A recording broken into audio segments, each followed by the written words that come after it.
I'm going to call this meeting to order in 1 minute. I'm not cheating, nobody can.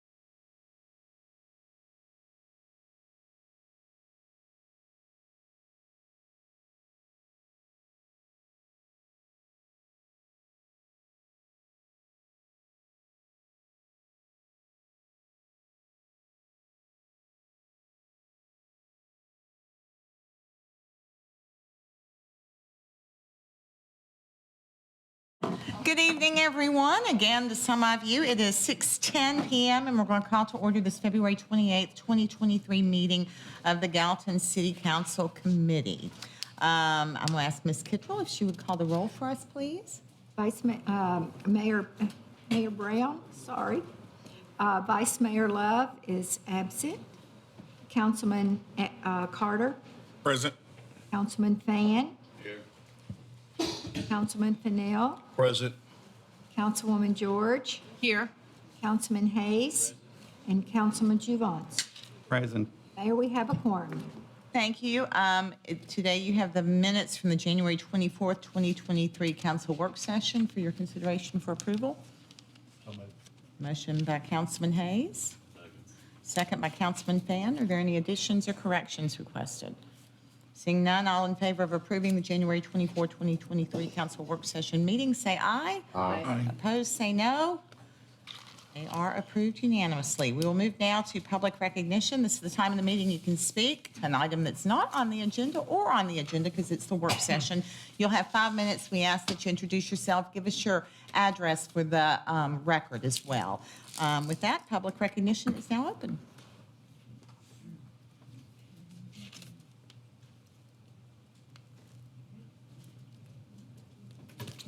Thank you, Mayor, councilmen and women. Appreciate you guys opening this up. My name is Jeremy Mansfield. I live at 105 Copper Creek Drive in Goodlettsville, Tennessee.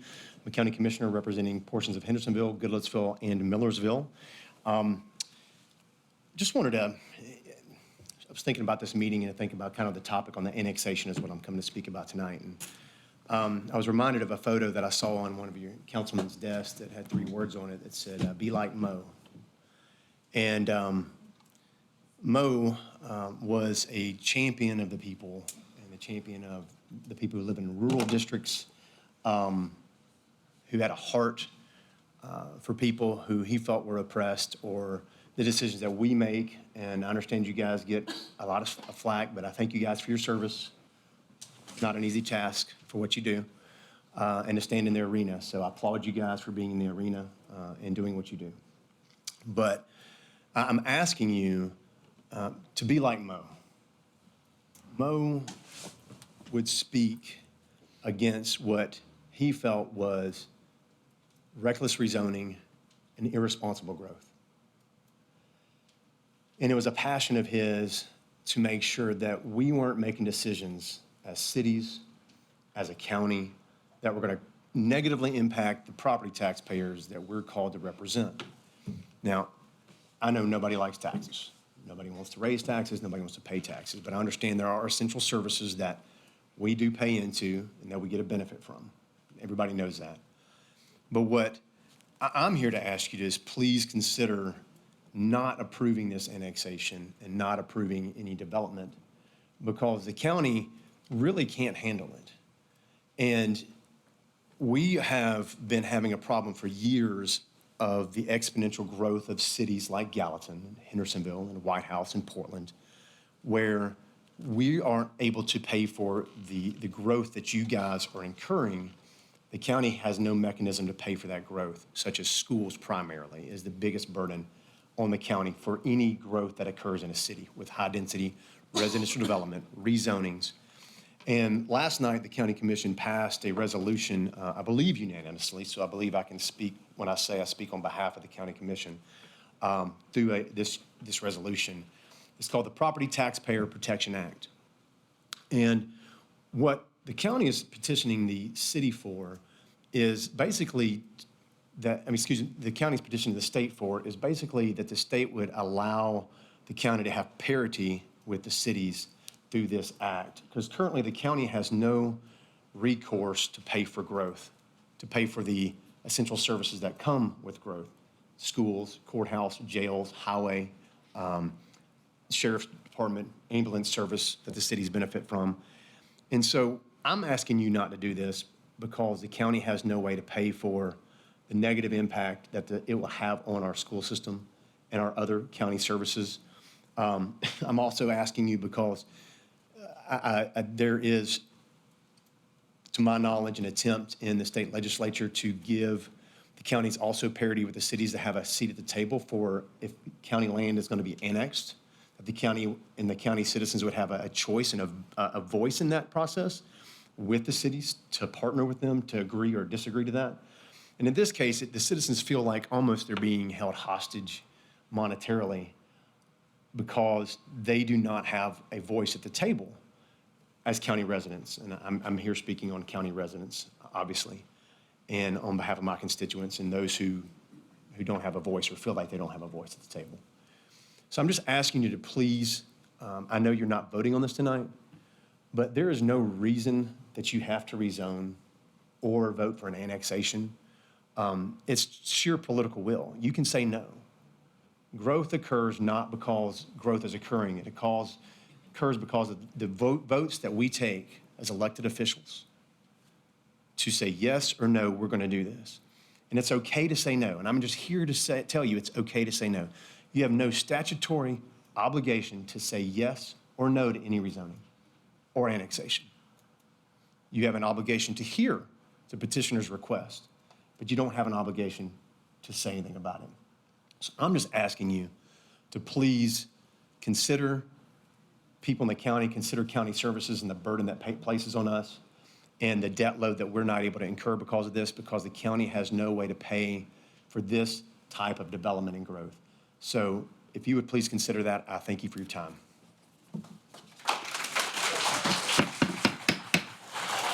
Ladies and gentlemen, we will not have applause. That's disruptive. You may speak. You will have 5 minutes to speak, and you will show all of the speakers and this body the same amount of respect. Thank you.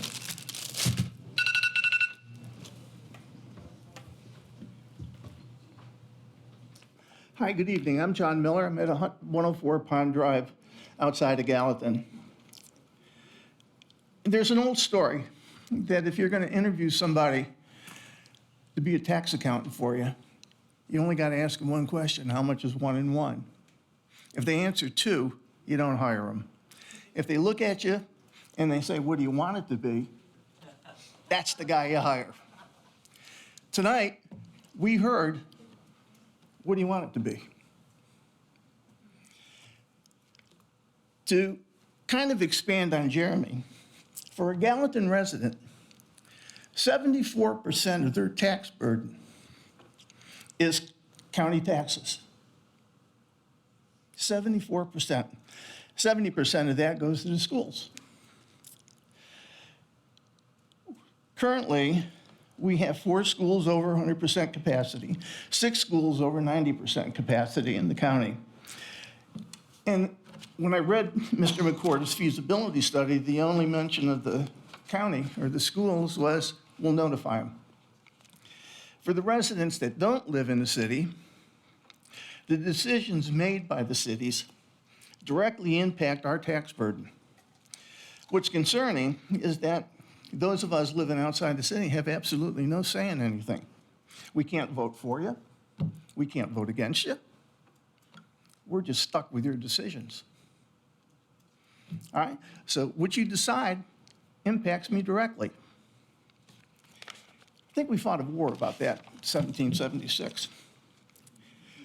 On the city website, which was updated February 2nd, there are currently 42 residential projects approved in Gallatin, totaling 10,638 new residences, 4,490 single-family houses, 3,697 apartment units, 1,951 townhouse condo units.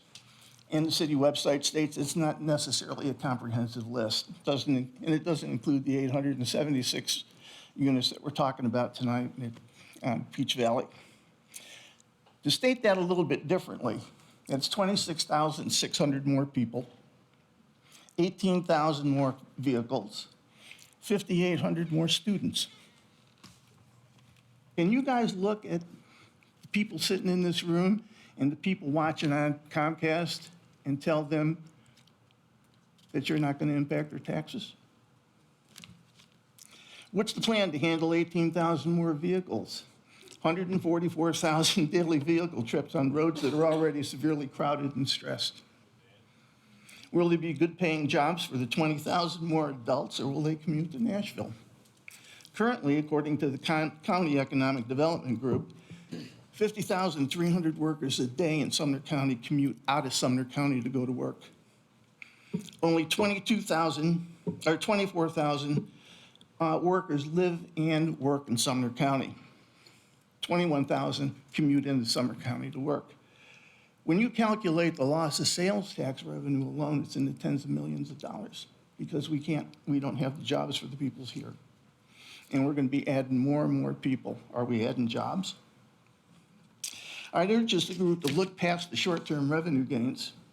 In the short term, the developer will put the road in, the developer will connect the plumbing or whatever. All right, and truly study all of the financial implications these developments have for everybody, for the people that live in the city, for the people that don't live in the city. All right, there's a lot of people, and they won't be able to live here anymore.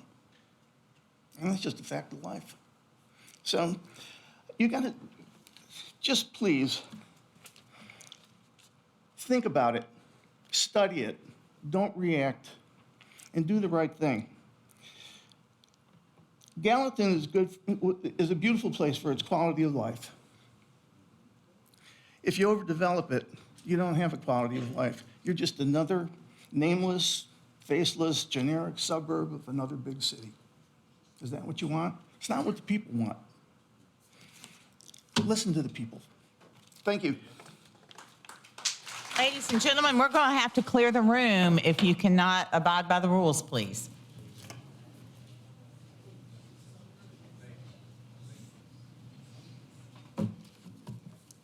Good evening, Mayor Brown. Good evening, council members. My name is Michelle Juvance, and I live at 1335 Long Hollow Pike.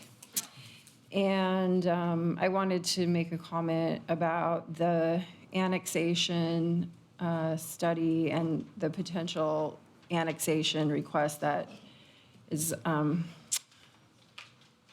possibly coming in the near future.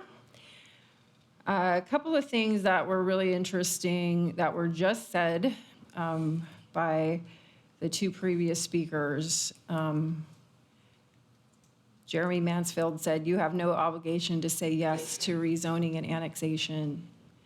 But what I want to tell you is that you have an obligation to us. We're the citizens, and you have an obligation to us, to the people in this room, to provide us the services that were promised to us and that are required.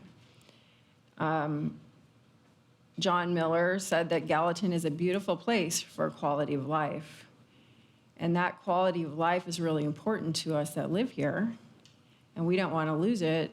And we are losing it because our services are stretched and a lot of our departments are short-staffed.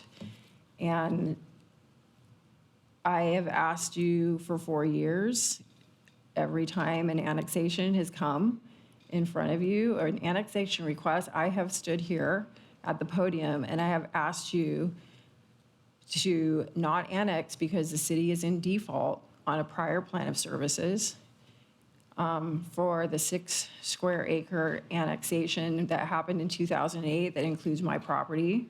I've told you this so many times. I don't need to go into detail about that. Our city attorney has told you all, she's advised you all that until a court declares the city in default, a judge declares the city in default, you are not legally in default. So that's not okay, I don't think. And I've told you that before, too.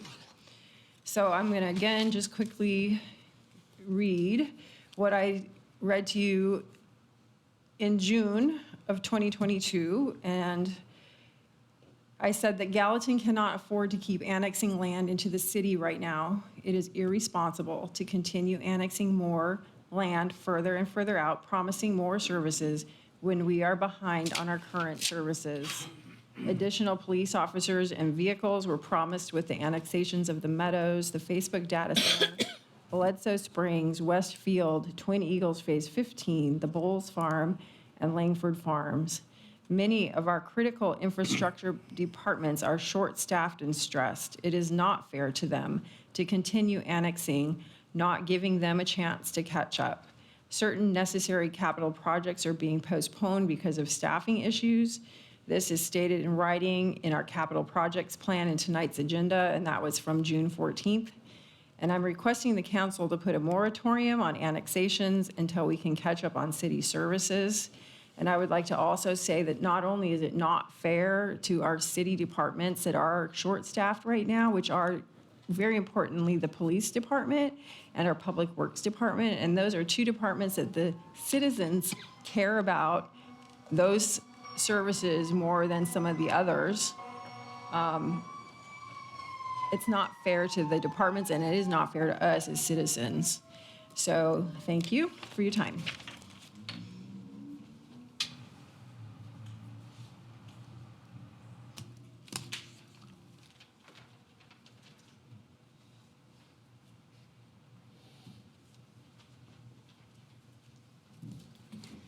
Good evening. My name is Sandra Cohen. I live at 304 University Drive in Gallatin.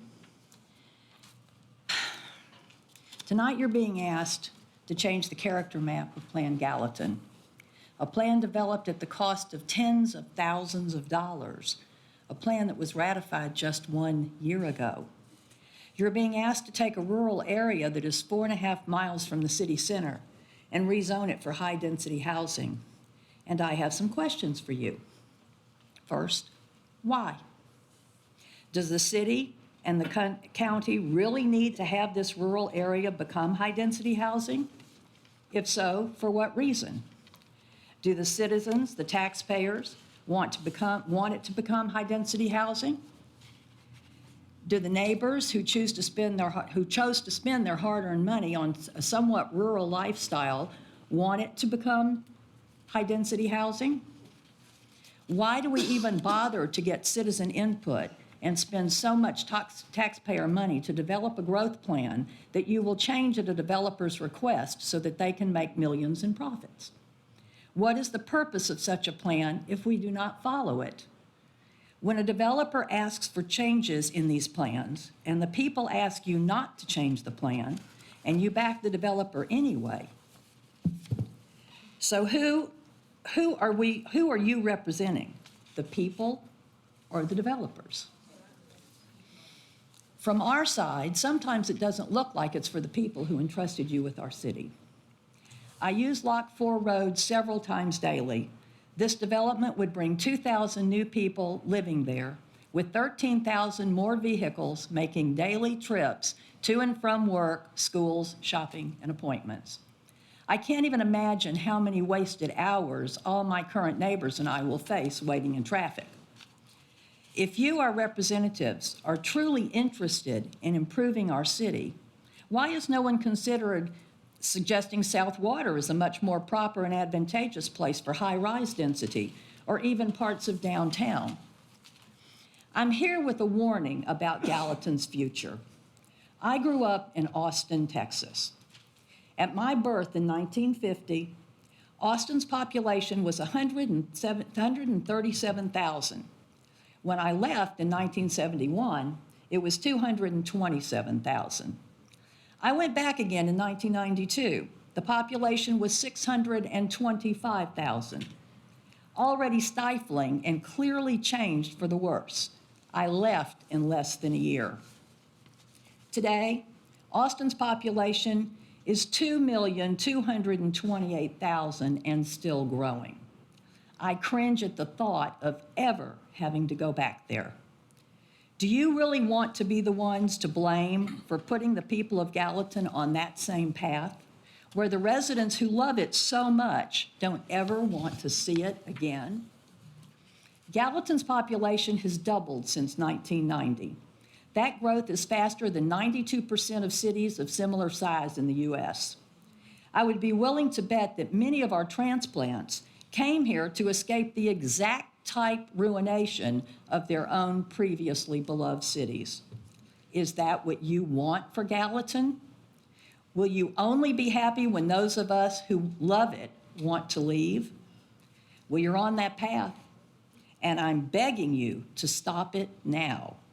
I believe people choose to come to Gallatin specifically to live in a city in the country. The more you metropolitanize the country parts of our fair city, the less special they become. I'm speaking to each of you who will make these decisions. You're supposed to represent all of us and what we want.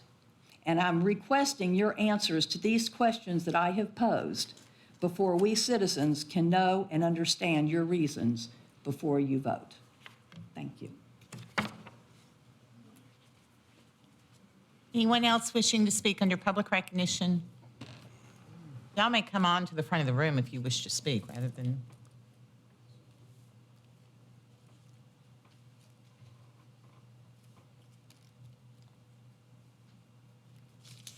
My name's Patty Keatsman, 393 Remington Avenue. I live in the city of Gallatin. When is enough enough? You sit there and you're not listening to your constituents at all. Just because a piece of land is there doesn't mean you have to stick an apartment building on it. I was going to mention the 11,000 new housing units that are already in the works, jamming up our streets. We need you to stand up for us. If you don't have the courage to stand up to a developer, then maybe you need to resign. And someone with more testicular fortitude can take your place. Wow. There was a man that was there at the 5 o'clock, and he looked at all of us, and he said, well, someone may disagree. Someone may disagree. There's more than one here. What this looks like to us, I think we need some transparency, because who's benefiting from this? Because it certainly is not us. We need you to stand up for your constituents. Thank you.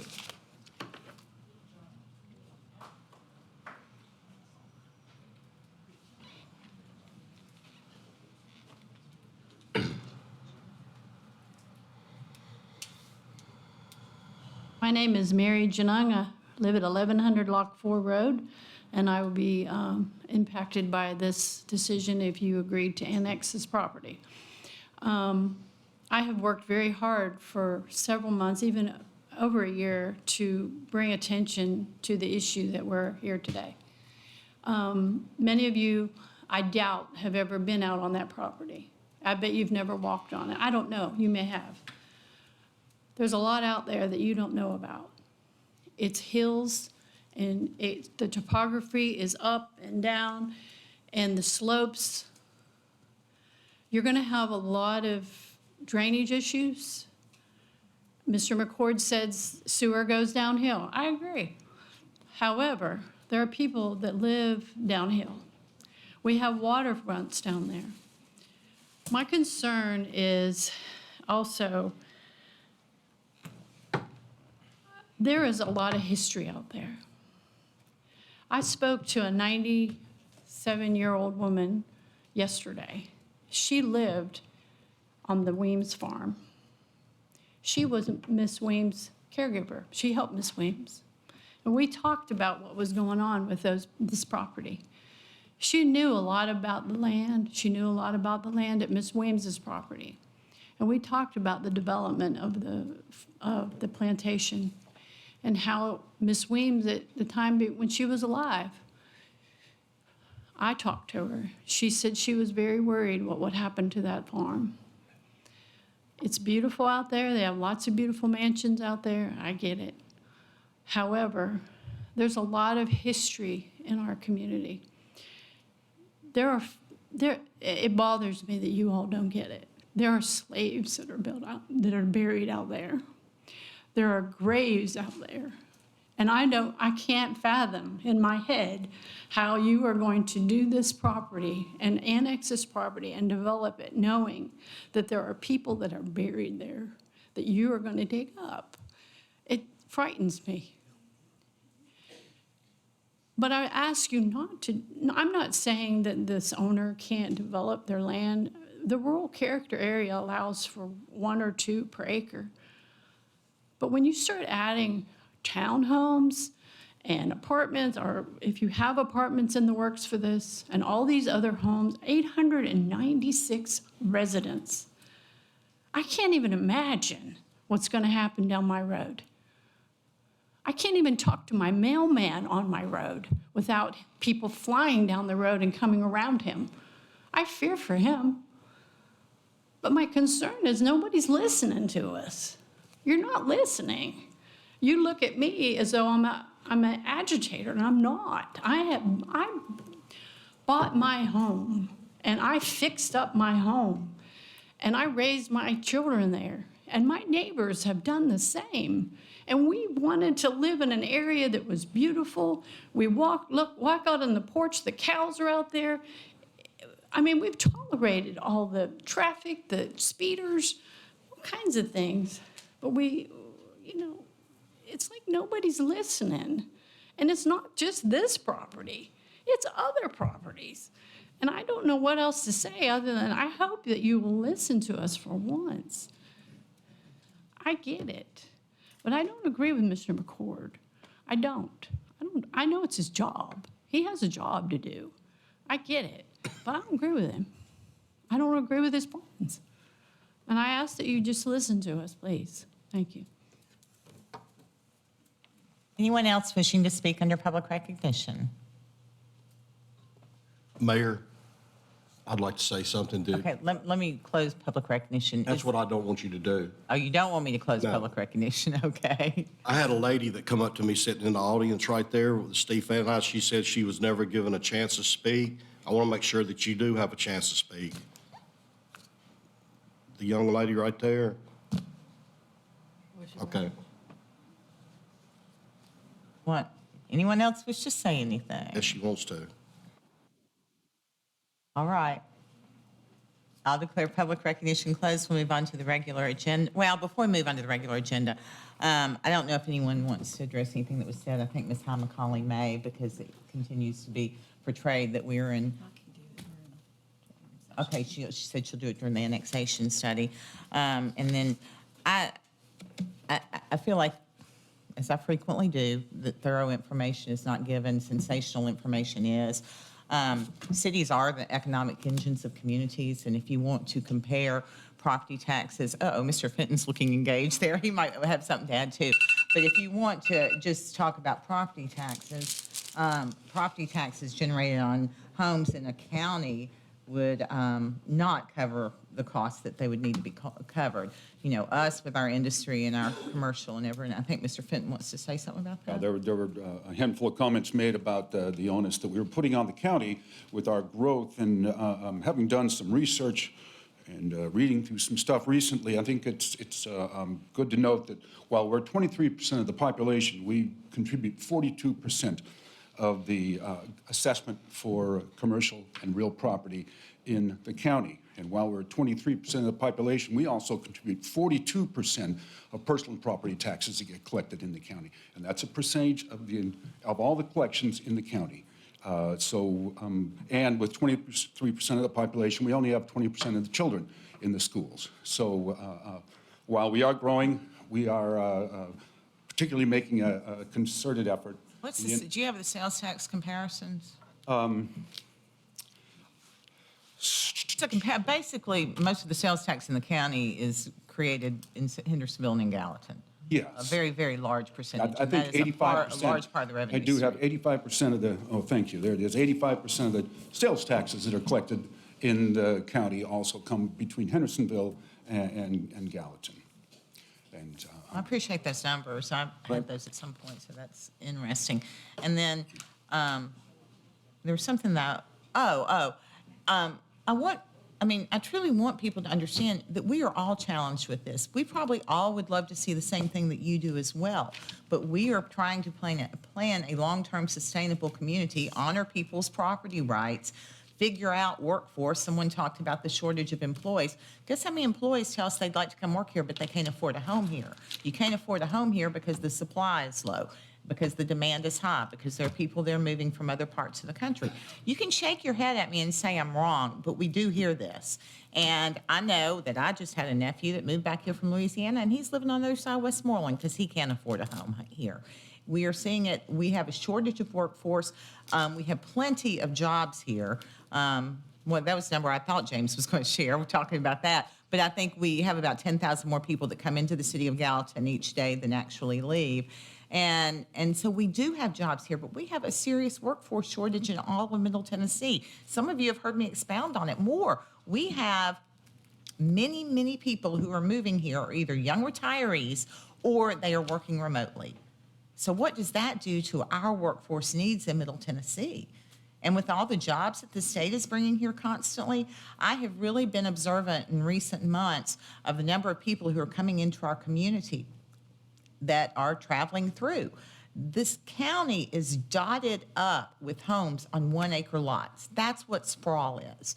And that creates accelerates your infrastructure costs just unbelievably, especially as that infrastructure ages. The antidote to sprawl is denser development near the cores of cities. And that's what we are trying to do. And I know people don't like the traffic, and I know people don't like the change, but when we come to these council meetings, people that come here always say nobody ever wants anything right next door to them, and they don't. I didn't want an auto body shop by my house, but people have rights. We have to honor those rights. We have to respect those rights, and we have to figure out a long-term sustainable plan for our community and what that looks like when there are so many people moving to the Middle Tennessee region. And so we're trying to figure this puzzle out, and it's hard because people are moving here in droves. I bet 50% of you all sitting out there have moved here in the last decade, probably more than that. But anyway, what I was going to say is that we hear people because they come here because something's likely happening next to them and they don't want it to happen. That always happens. We never have somebody come in here and say, please build homes next to my property. Please build commercial property. Nobody ever wants anything next to them. But you know what I hear when I'm out in the community and I'm talking to groups and I'm talking to individuals? We love it here. We're so happy here. We're so glad we moved here. This community is fabulous. The people are so nice. And so it feels very, it feels very contradictory to be in the community hearing great things, and then we come to a council meeting and everybody says, we don't listen to the citizens because you're here saying you don't want something, and we all know you don't want something because it's next to you, and it's going to change your landscape. It's going to increase our traffic. It's difficult. Mrs. I would George, like to say something too, is that we do a lot of meetings and we have a lot of conversations about attainable housing.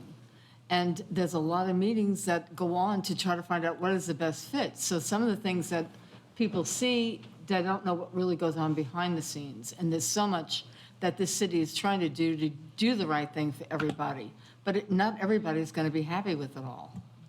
And I appreciate you mentioning the attainable housing. We're not even using the term affordable anymore because that's not even something that's feasible in this region. We talk about attainable housing where a working family can acquire a home. And so people are saying, oh, reckless, irresponsible development, we need affordable housing. Those two can't work together. I mean, you have to figure out where that housing can be, and it's best for it to be in a city versus dotted up over every acre in the county, all the way to the middle of Kentucky. The median home price in Gallatin, Tennessee is over $300,000.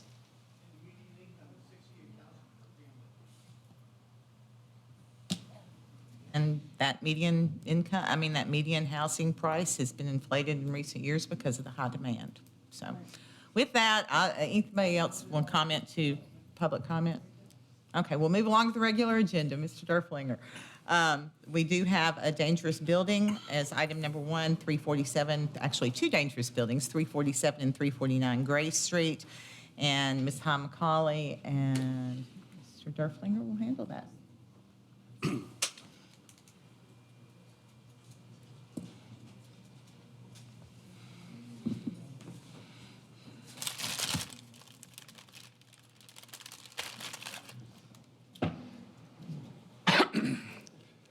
Good evening, Council. Charles Durflinger with the Building Codes. Tonight, we're bringing forth 2 buildings to request a show cause hearing to declare as a dangerous building. The addresses for these property is at 347 Gray Street and 349 Gray Street. Records also indicate that since this property has been neglected for the past few years, the property at 347 Gray Street had electrical services disconnected in 2012, and 349 Gray Street was in 2017. After viewing the images you see here, you'll notice that the upkeep of the facility has not been maintained as required through the property maintenance code that was adopted by the City Council. On February 2nd of 2023, I responded out to the location to a complaint that was filed from Officer Jackson with the Gallatin Police Department in regard to the property as being a dangerous building. After investigating citizen complaints about people entering the structure from the back of the building she had investigated. The inspection of the premises found that the property was in an obvious state of disrepair. Images pulled from Google Maps established a timeline demonstrating what the properties looked like back from July 2019, 2021, and the current state of the property. Starting with 349 Gray Street, you'll notice that it has already been boarded up, which was boarded up in 2019. And according to the ordinance, boarded housing is only allowed to be boarded up without approval by the building official for up to a year.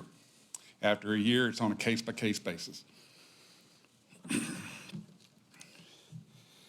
Chapter 3, Section 301.2 identifies the responsibility of the owner to maintain the property. It's a structure and exterior in compliance with the required codes.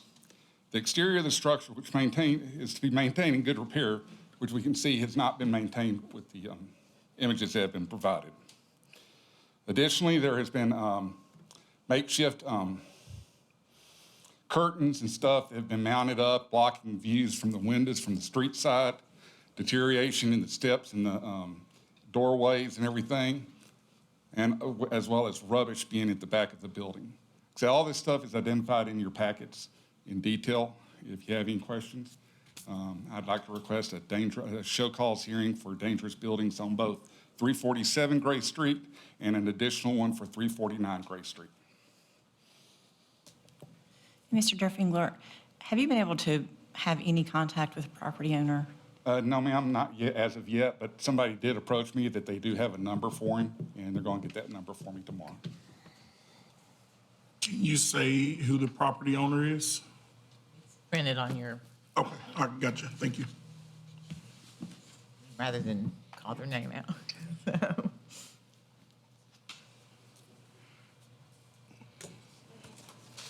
Any questions? We need a motion?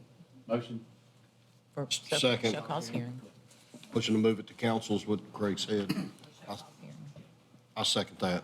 And I would just recommend that you, in your motion, you make that date March the 21st, because if we can't get in touch with the property owner through normal methods, we'll have to do public notice. And so that would give us time to get our notice in the newspaper.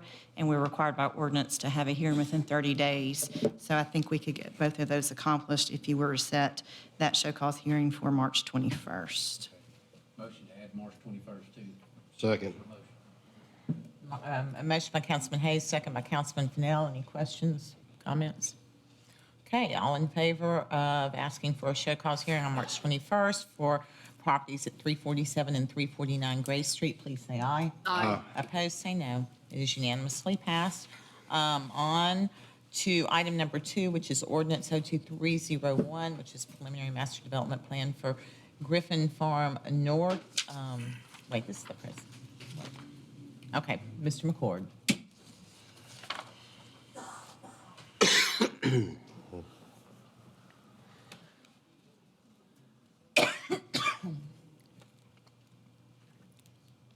Council had requested additional time to discuss the proposal. Just a reminder that this is a parcel on the south side of Long Hollow Pike, bordered by Liberty Creek and bordered also by Greenlee Boulevard on the west side, just north of Highway 386. The applicant intends to develop apartment complex and commercial development along the Long Hollow Pike portion, and then it would also extend Beatty Boulevard from its current terminus on the adjacent property over to Greenlee Boulevard. I think, Mr. McCord, this was specifically on this work session relevant to the 2010 rezoning, or, no, it was rezoning, like, the annexation happened in 2010, and then the rezoning happened a few years later? The annexation occurred in 2010. 2008, and there was 8 and zoning 10, ordinance okay. at that time, and then a couple of years later, there was the So there was a question Current zoning about, was established. did somehow the rezoning require a PMDP traffic study? So that's kind of what this discussion was asked for this evening. Yeah. Susan, you probably be Yes, best I'm one prepared to present speak this. on that. I'd had a council member that came and asked me to look into that, and I told them that I would, and I advised this body that I would come back after we completed our research. And so my office did look at the rezoning, we looked at the ordinance, we looked at the planning commission resolution, and we looked at the exhibits. And then we actually went back and we listened to the recordings, the audio recordings of the hearings, and the meetings when this was rezoned. And so what we determined, we have completed that research, and we determined that the council ordinance did not require a traffic impact study as a condition. And the confusion came, and if you're just looking at the old ordinance and you look at the engineering comments section, there are some comments that state that there should be a traffic study at the PMDP approval process. And so that was made on May 10th, and then on May 11th, it says that that would be part of the approval process for PMDPs for future approvals, not for the actual rezone. And then there was a comment that stated that all the engineering comments had been addressed 3 days later. And it's not really clear, the language wasn't really clear as to what that meant. So we went back and listened to the meetings, and we also looked at the actual staff report. And the staff report has several sections that are important. One section has an actual recommendation that has one condition that has nothing to do with the traffic impact study at the PMDP stage. Then there is another section that's called departmental concerns, and those department concerns has requested one condition be made as part of the approval process that was also not an engineering comment that had anything to do with the traffic impact study. And it said that all other departmental comments had been addressed, and there were no other comments by departments that would require a condition. And then there's a third section that talks about the PMDP stage, and it states that all future PMDP and FMDP, and that's preliminary master development plan and final master development plan, will follow the normal process. And so we looked at that, listened to the meetings, and at the Planning Commission meetings and the City Council meetings, they discussed what the conditions were going to be required to be adopted by the Planning Commission and then with the council, and never once was it referenced that there would be a traffic impact study required for the PMDP stage. And so based on all of that and going back and listening to those meetings, we feel confident that the engineering comments that were made on May 10th and May 11th, 2010 did not amount to a recommendation, which is what the council referred to in its ordinance, and were not made a condition of approval of the ordinance to rezone this property. Motion to move to council. But it doesn't have, already. it's already, this was a just a, discussion. Okay, sorry. Yeah, it's already going to first reading in council. I think Mr. Javant, Councilman Javance would like to be addressed. Thank you, Susan. You're welcome. Anyone else? All right. I failed to spend time on mayor's comments. Mr. Hayes let me skip right over those without reminding me. I will go back to those. I do have a few things to share with you. I want you to be aware that tomorrow morning, the young professionals are invited to attend James Fenton's talk at the Bistro 562 at Southwater Manor. That's tomorrow morning at 8 a.m. That is for young professionals engaged with the Gallatin Chamber and their group. That is a very powerful, active group in our community. Not powerful, that's not a good word. They're a very active group in our community, very, very engaged. And I know that you'll give a great talk to them in the morning, Mr. Fenton. I do want to mention, just because I think people might be interested in this, I don't know this restaurant, but it's opening tomorrow, and there's people happy about it. It's called Mooyah. Anybody know it? I heard the food's really good. Yeah, that's happening near the one at Publix out at 109, but they're opening their doors tomorrow. I don't usually talk about ribbon cuttings, but I've heard a lot of people talk about that one, so I want you to be aware. On Thursday and Friday nights, CASA and the United Way are having their events. American Legion Breakfast is this Saturday. Chuck Stewart's birthday is. I'm so sorry, y'all, I'm out of anything to drink. I'll grab some water in a second. Chuck Stewart's birthday is on Monday. And then the Gallatin Yours is on Shamrock Run is Tuesday. coming up, I know, coming up on the 11th. And then the Irish Festival is happening on at Bledsoe's Fort Historical Park, Center County Irish Festival on the 11th. And I want to remind this body that the TML Legislative Conference is happening on the 13th and 14th of March. If you'd like to go, let Angela know. I do want to mention that our codes department is sponsoring some very informative classes this Thursday and Friday. Thursday's at 1 p.m. and Friday is at 3? 3. And this is open to the public, anyone who wants to attend. They've named it not what I'm really fond of, I think cradle to grave, but what they're talking about is from the time you wish to construct something till it is actually opened, here are the things that you need to do. And I've heard lots of people going just because they're interested in the process and they think they'll be able to help other people if they know it. So those are happening this weekend. And do you just show up or do you need to register? Now he comes forward.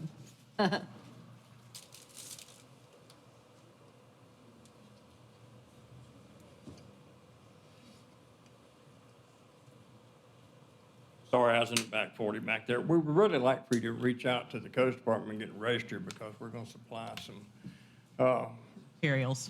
materials and some treats that we need to have in there for you to get through this thing. But it takes you from the beginning, when you decide you're going to buy a piece of property, all the way to the end when your occupancy is issued to you. And what brought this all about, we've been working on it for months, and then James Fenton got in there with me and got telling me stuff. It actually takes about 15 months for a project from conception to the end of applying and getting your permits and everything. So 15 months before you can turn dirt and get started, okay? And that is, it's a real long process to get anything done in Gallatin. So the public's invited to come to this, and you can see what these contractors, developers, everybody goes through. It's a process. So I'd like for you to attend. We offer it 2 days because we make sure we can get everybody into the downstairs to do this. So thank you. Okay. And then the other very important thing that I want to make sure that you are aware of is that this Thursday night at the Shalom Zone, there is going to be a meeting about the Bly Street widening. This is a project that our city engineers have been working on for some period of time, and that is happening on, the community meeting is happening on this Thursday night. It starts at 6 o'clock, and it is at the Shalom Zone, right? Yes, ma'am. Yeah, and I think it's a really exciting project, but certainly, they've had one meeting about it, but they're going to be having another one, and I think if you are interested in that, you should definitely attend and see what's happening and offer your feedback as we plan that project for our future. Finally, I do want to mention that after this week, you won't be seeing our Human Resources Director anymore. I don't see her right now. She's hidden over there. She is going away, new adventures. She's been a great help to the city. I mean, I can't imagine being her coming on board, dealing with all that we had to deal with related to COVID. It was just hit the floor running with all that. And she's probably not had the most enjoyable tenure of any of our HR directors, but certainly one of the most impactful. And Connie, I want you to know that I will miss you. I think the city is better because you were here. I can't see you, and that's driving me nuts. I think the city's better because you were here. Thank you, and wish you all the best in your future. Thank you. So thank you for your service. And now we will go back to the agenda. Item number 3, which is the presentation and discussing of the findings of an annexation study, 230 acres. It's proposed for the banks at Lot 4, located east of Lot 4 and north of Peach Valley Road. And Mr. McCord has worked very hard this evening, so thank you. Okay, I'm going to try to be brief.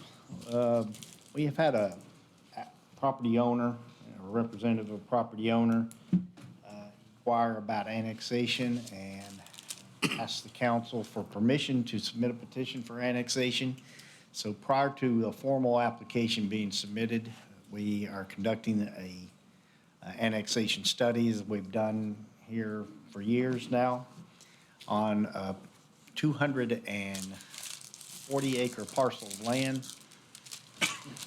Parts of the property is already in the city limits and is located on the east side of Lock 4 Road and the north side of Peach Valley Road is shown on the screen on the map.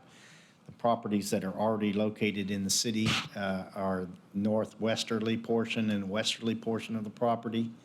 And other properties, it's substantially contiguous, primarily to the north and a little bit to the southeast. It's contiguous to the city. And the property is currently vacant. It is used as a cattle grazing area.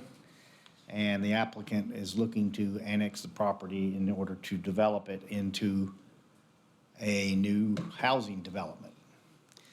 The proposal is for 384 lots of various sizes, including some townhome type lots in the south easterly portion of the property. And it also includes a roadway network, which is consistent with the long-range plan that I presented to you in this area earlier. It would have a substantial amount of open space, including, as we've been told, a former slave cemetery on the property. It would all be contained in open space tracts. And that would also accommodate several corridors of our greenway and would have interconnected trails through the property. It would also allow for extension of those collector and local streets in the area, but it does not have a proposed connection to Bridle Lane. So based on the number of units that they're proposing and the types of units they're proposing in here, we did an analysis of the revenue that would be generated both on the property now in its current state, as well as what it would be in a 10-year revenue projection. Based on the evaluation, is the property would be revenue positive for the city. It would generate in the 10-year period about $3.5 million more dollars than it would cost to serve that property. And so just wanted to be able to present that part to you. If you have any specific questions or want me to address any particular aspect of it, I'll see what I can do about doing that, what we know at this time.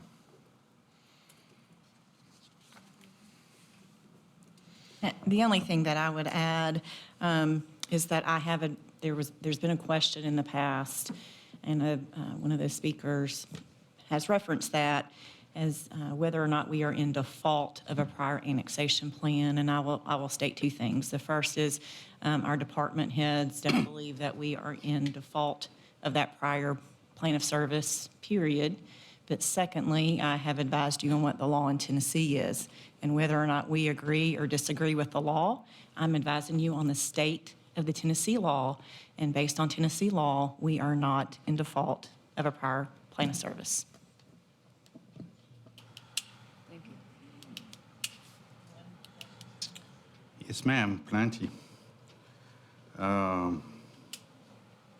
Again, we look at the revenues 10 years with the revenue at build, but we don't look at building outside of the city. Why don't we look at that? I went to every page, of course, but staff who really hit me right now in the city that we're short everywhere, except probably in Chief Beeman's fire department. But police is short, and that's nothing to do with our department or chief. Is that being police right now, it's not as enviable job that was before. And I know chief is trying hard to bring people in. So it's not his fault. We have a great police department, but we're still short. The last time I talked to the chief, he was bringing 3 new officers, and that was 5 now. Good job, chief. Thanks. So we're still probably short 7, 8 patrol on now. We're short on public works. And, you know, the study talk about public works and say we're going to need probably more people to work there, and we're already short. So how are we going to do that? Again, why don't we look at, you know, if that was built in the county? If that was built in a county, I made a quick count, we still get tax, sales tax, because people who live there, they're still going to spend money in Gallatin. They're going to go where it's the first thing to go. So they're still going to come in the city and spend money. They're not going to go drive to Andersonville because they live on Lockford Road. They're going to go down the road and spend the money where it is. So we're still going to have plenty of revenues. But what we're not going to have is to spend on roadway maintenance, on vehicle maintenance, on street lighting, and that's almost $1 million. And if that was built in a county, that would bring around $4.36 million. So actually, if we look at all the options, we'll make more money if it's built in a county. Another thing that kind of worries me now is our EMS system. I talked with the EMS chief who went to a new job, and what he told me that we have 13 ambulances right now for 214,000 residents. The ratio is 1 for 16,000 people. The recommended ratio is 1 for 10,000 people. Last week at the chamber breakfast, I talked with the county mayor, and he told me that he had 7 EMTs quitting last 2 weeks. They are short in a call center, and I think the county mayor during his speech said that we're going to have an issue if people call and nobody answers. So I think we're on a point right now where we stretch, everybody is stretched, our department is stretched, and we need to start listening to what's around us. I appreciate everybody here tonight. It's great, but in that room, I see 5 county commissioners, okay? They are interested on what we're doing because that's going to impact them too. And I think we need to start working with them instead of just be there, start getting with them and see what can work for everybody because, well, we're going to be in trouble. And, the ostrich theory to put their head in the sand, that's not going to work anymore. And you don't like what I say, but that's, we need to open our eyes now and figure that out. So I think that annexation is not a good idea. We need to stop annexing until we can figure out everybody, stop stretching everybody. And, when everything is back to normal, we can look at more. That's my point. Anyone else have anything they'd like to say? Okay, thank you, Mr. McCord. Moving on to item number, let's see. Cool. I can read. Item 4 is ordinance 02303-21, and Mr. Kellogg, you are recognized. Thank you, Mayor Brown. Council, this is an ordinance amending Section 1759 and 17180 of the municipal code. If you remember, last month, representatives from Jackson Thornton came in and did a presentation on the results of our water and sewer rate study. This ordinance actually implements their recommendations, which is to cut the 250 cubic foot that's included in the minimum bill in half 1 year and then eliminate it in the second year. So designed to go into effect July 1, 2023 for the first phase and July 1, 2024 for the second phase. Motion to move to council. Motion by Mr. Juvance, Second. second by Councilman Hayes. Are there any questions about it? All right. All those in favor of moving ordinance 02303-21 on to council for vote, say aye. Aye. Aye. Opposed? Moves along unanimously. Item 5 is ordinance 02303-20. Chief Bandy. John Bandy, Gallatin Police. Yeah, this ordinance is to, we got the bids back for the gun range. It's to move forward and have an additional 1.4 million added to our budget so we can go forward with the gun range. Ms. Bates has done a tremendous job with this project, and I'm going to let her take the vote. Motion to send on to council. Second. Sorry, Rosemary. Making motion second, I'm going to recognize you, Ms. Bates. Right. Okay, I'm Rosemary Bates, Economic Development Agency, and I was asked to come into this project at a point where it needed some extra love and attention. So I came in and helped get the gun range pavilion and the elements of the police department side of that property ready for bid we hired an architect, and they met with every department that's involved, almost every department in the city, and incorporated all the necessary elements into the pavilion, the attached building, and there were other elements of the plan that were incorporated too. There's nothing in the bid documents that was not on the preliminary drawing from several years ago. So everything that was bid was on that document that you all have seen before I even got involved. I am personally not surprised at the bid in today's construction dollars.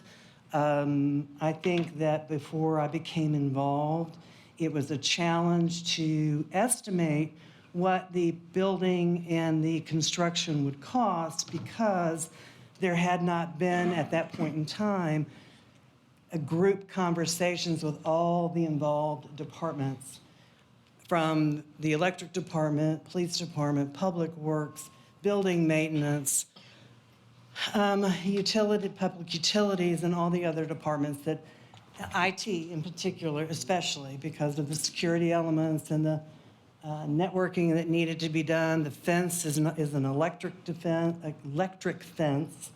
We're adding a 3-phase transformer which prepares not just that side of the property for the police department pavilion and gun range, but also the other side for future development as well. So that won't have to be added later.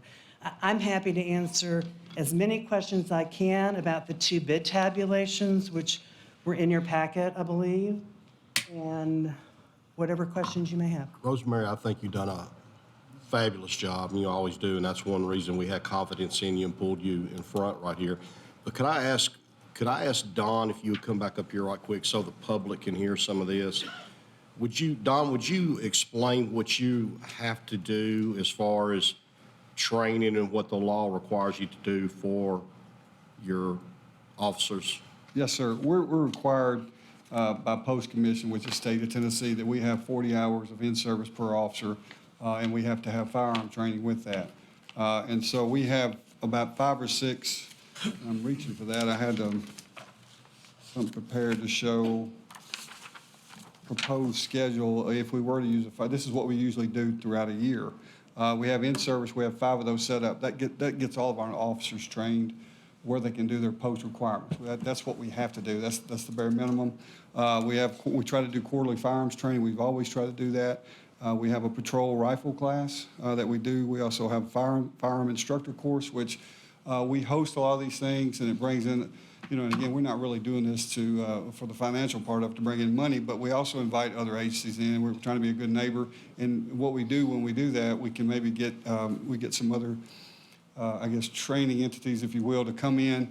They bring their instructors in, and they will give us, since we host it, they will give us, open spots. So that way, if we want to get a firearm instructor class, and again, we can use those within our department. We do that.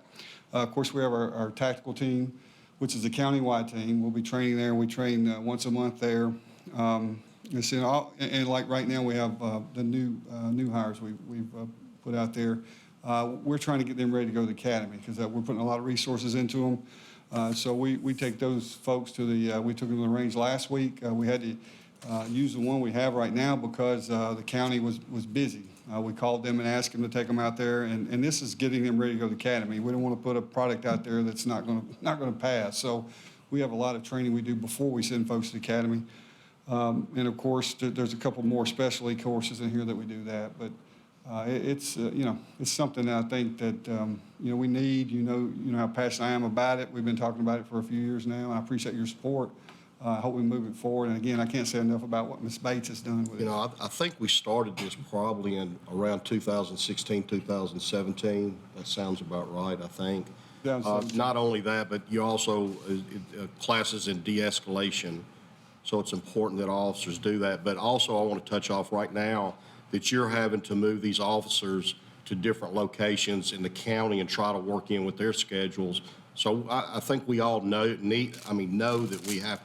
we need this facility here. And there's some other agencies, they're smaller than us inside the county. They have their own ranges, and again, there's a lot more to being a police officer than going to gun range, but it also helps you to prepare. It's a necessity we have to have, and like you say, we work on de-escalation training. Do a lot of different tactical things, scenarios of again, you may just go out there, and work, an hour with your shift, but you're also being able to try to de-escalate to a situation where you would go to a taser or chemical instead of using your weapon. So it's the things we need. It would be very beneficial. We've talked about this for a long time, so I think with the professional state of law enforcement, I think it's something we need. So. Thank you, Don. Thank you. I have no more. Chief, you know my position coming from military background. I've been with weapons all my life, and I've been involved with training and it's muscle memory, and to be able to use correctly any type of weapon that need to be done regularly. And like you say, 40 hours is the bare minimum. And I think if we have that, that's going to be great for our force because you're going to be probably able to make more than that. So I'm all for that project, and I will vote yes. But I just have one question to Rosemary. You talk about the three-phase transformer. Yes. Is that included in the quote or not? The three-phase transformer itself, I'll double check, but I don't believe it's included. The electric department is furnishing that. They are furnishing that at no cost for us? That's my understanding. I'll triple check for you. Thank you, ma'am. And so we're talking about compared to the first meeting months ago, that's $1 million difference. The construction costs went up for everybody, but I want to make sure we're not going to impact anyone else which we have money in the bank, so that should not be an issue. But Well, when you take away reserve, you take away reserve. Yeah. So, I mean, you can't say it won't be an issue because that's less reserve, able to do other things. It's actually $1.4 million difference, so. yeah, but I went back to the meeting where Rosemary presented. She had a nice PowerPoint, and she was talking. She gave us a number, and she added that there will probably be 200,000+ on top of what was there because they already meant. So if we put that on top of what we had, the 400 something, that's 700, that 1 million difference. So, but yeah, you're my vote, Chief, because we need that. That's, for me, that's not a question. Thank you, ma'am. Anyone else with anything? Okay, I have a motion and a second. All in favor of moving ordinance 02303-20 onto council, say aye. Aye. Opposed, say no. It moves along. Item number 6 is appointing interim director of human resources and setting compensation rate. When I sent an email a few weeks ago advising you of the imminent departure of Ms. Flood, I told you that I was going to ask Ms. Jill Russell to assume the interim role, and I had fingers crossed that she would accept, and she has graciously done so. Wave, Jill.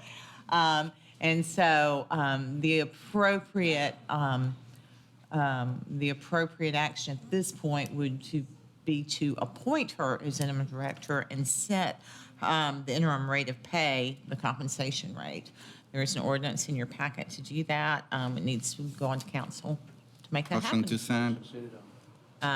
Motion by Councilman Hayes, second by Councilman Fan. Questions, comments? All right. Resolution R2303-26, all in favor say aye. Aye. Opposed, say no. Passes unanimously. The final item is item number 7, Resolution 2303-27. This is appointing an interim member of the Gallatin Historic District Planning Commission, and I am bringing forth the name of Cole Shepard to serve in Tom Ritchie's role while he is unable to serve, and he has graciously agreed to do that. Obviously, he's very involved in the community, lives in the district, knows history. I think he's a good fit for an interim role. So. Motion to send it on. Second. Motion by Councilman Hayes, second by Councilman Fennell. Comments, questions? Anyone? All right, all in favor of moving that on to council, say aye. Aye. Passes unanimously. That No. concludes the, what now? No. Oh, okay, I think there was one no against that. Sorry, missed that. Concludes the regular agenda, brings us to other business. I would ask if any member of this body has any other business. Me. Okay, department Yes, head ma'am. report. I was thinking you were going to say something, Sean. I didn't understand you, Pascal. No, I was thinking you were going to say something, so but yeah, I have business.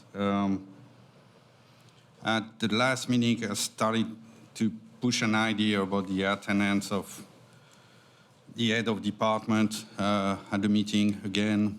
I think we're stretching our people right now. And the charter say that the attendance is at the discretion of the mayor and the city council. And I know there is this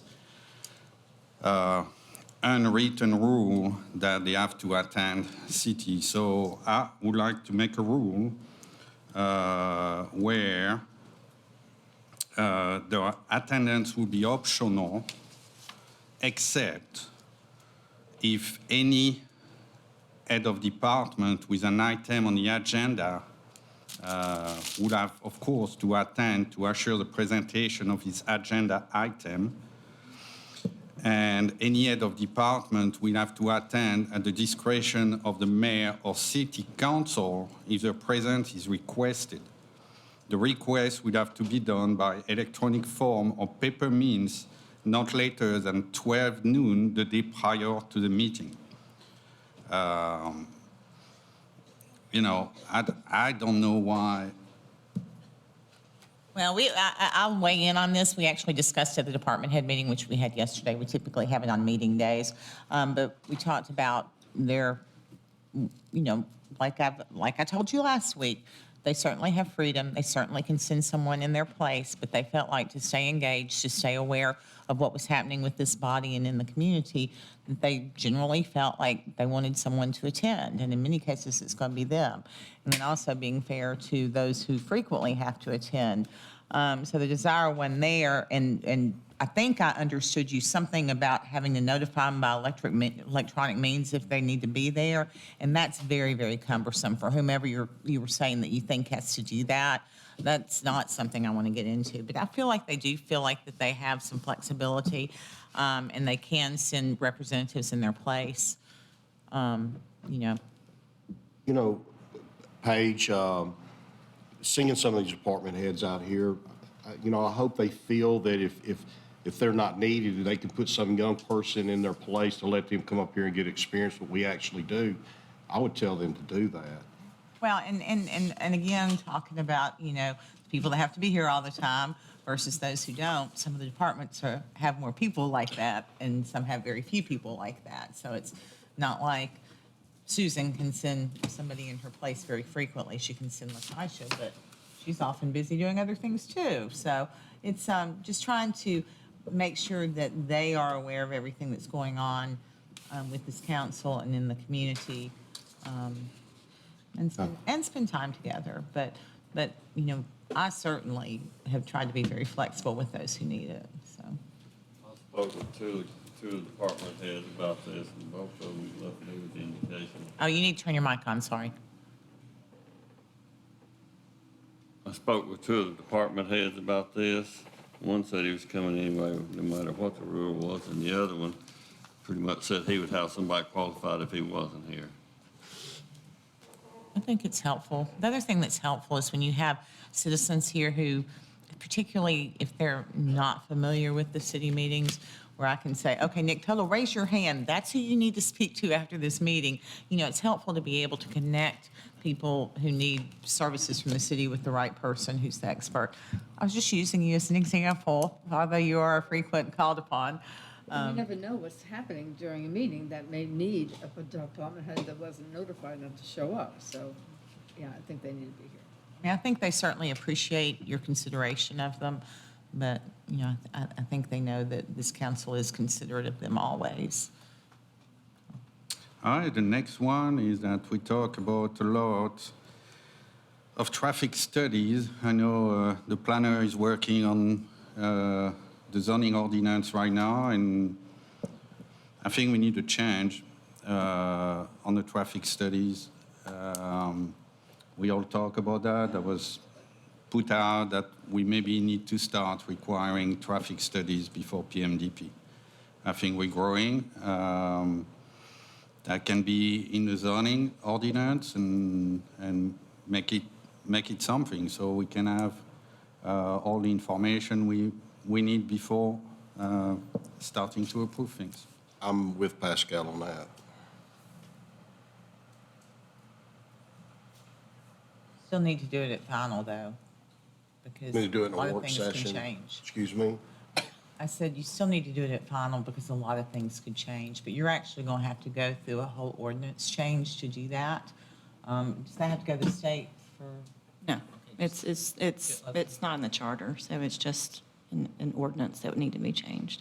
And you could put in there that at the discretion of the city planner, engineer, that they would have to provide an updated at the final, or, we can come up with some language for that. Yeah, that'd be good, because one could just follow the other, but there may be significant delay depends on- between the two. right, And the I just timing. think that you're going to get bad information if you're depending on PMDP when there's a final several years after that.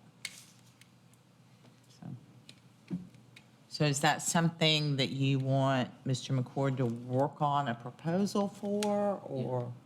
Draft an ordinance for us? Hmm? Would he draft an ordinance for us, or get Susan to do that, or what? I think Susan probably has a good idea of what it might I think that Mr. McCord, and I'll be happy to assist him, but I think Mr. McCord would draft, because it's a zoning ordinance, correct? That'll And work. so he would draft that, but I'm happy to assist in any way I can. Okay. We'll put down a future work session when that gets done. What else? No, the last thing, sorry. Yeah, I know, I'm still here. I talked a lot with Susan about this ordinance, so I'm giving you notice that at the next meeting, I will make a motion to amend the ordinance 01001-63 passed November 1st, 2010. That's all. Don't understand. what So you're talking going to make about. a motion to, make a I motion will to. bring at the next meeting an amendment of the ordinance 01010-63. That's the rezoning ordinance that we discussed tonight for the Griffin Farm North 2010? from Yes, ma'am. 2010. Okay. It's not on the agenda, so it's going to be hard to amend. I'll give you notice. Okay, I'm sorry, I don't understand your point, but you're certainly free to bring up whatever you like. Okay, anyone else with any other business? Okay, department heads, does anyone have any business you'd like to bring forward? Please do. Okay, one more motion, folks. Motion adjourned. Motion by Councilman Fennell, second by Councilman Hayes. All in favor, say aye. Aye. Everybody have a lovely evening. Please be kind to one another.